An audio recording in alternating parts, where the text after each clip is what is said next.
Hi everyone, আসসালামু আলাইকুম। মিম daily story থেকে আমি মিম বলছি। সবাইকে ওয়েলকাম করছি আমার নতুন ভিডিওতে। কে কোথায় থেকে আমার ভিডিওটা দেখছেন অবশ্যই কমেন্টে জানিয়ে দেবেন। যে যেখানে আছেন সবাই অনেক ভালো আছেন, সুস্থ আছেন। আলহামদুলিল্লাহ আমরা অনেক ভালো আছি। সবার সুস্থতা কামনা করে আজকে ব্লগটা শুরু করতে যাচ্ছি।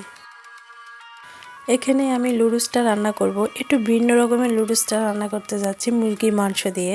যখন যেভাবে মন চায় রান্না করতে সেভাবে তো করব, তাই না? এভাবে কেউ রান্না করে যে সব কিছু একসাথে মাখাইয়া রান্না করে? হ্যাঁ, আমি করি। ভাই, আমরা বাঙালি মানুষ, তেল মশলা দিয়ে যেভাবে রান্না করি না কেন সেটাই আমাদের কাছে ভালো লাগে। তো এখানে মরিচগুলো কেচি দিয়ে কিচি কিচি করে কেটে দিতেছি। কারণ মরিচের লুডুসের মধ্যে কিন্তু মরিচ এভাবে কিচি দিলে কিন্তু অনেক ভালো লাগে। খেতেও কিন্তু খুবই টেস্টি, একটু জাল জাল ফিল আসে। তো সব কিছু দিয়ে সয়া সস এখানে যা দিয়েছি সবই তো আপনারা দেখতে পাচ্ছেন। বিট লবণও দেওয়া হয়েছে। তো আমি একটু মাখাইয়া তারপর একটু জলের পানি দিয়ে দিয়েছি এটা সিদ্ধ হওয়ার জন্য। লুডুসের মধ্যে তেলটা একটু বেশিই দিতে হয়। বাই দ্য ওয়ে, যারা রান্নার এক্সপার্ট আছেন তারা আমার ভিডিওটা স্কিপ করবেন। আমার রান্না যদি দেখেন হয়তো বলবেন যে এই মেয়েটা কখনো রান্নাই করেনি, মনে পারেও না। ভাই, আমি চেষ্টা করি আমার বেস্ট ওয়েতে রান্না করা।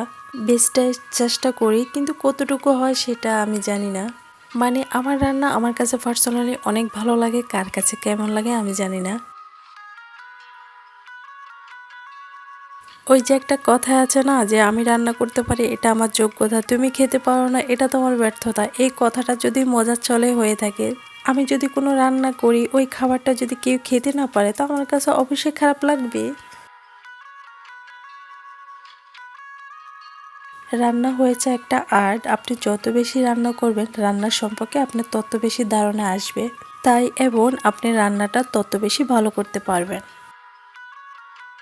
আমার মনে হয় প্রত্যেকটা মানুষের রান্নার স্পিরিট বাড়াতে হবে, সেটা ছেলে হোক বা মেয়ে হোক। কে কোথায় রান্না করতে হবে সে কেউটাও বলতে পারবে না। আমিও রান্নাটাকে ভালো করে জানি না, বাট এখন নতুন নতুন অনেক কিছু শিখছি, বা নর্মালি রান্নাগুলো বেশ ভালোই পারি।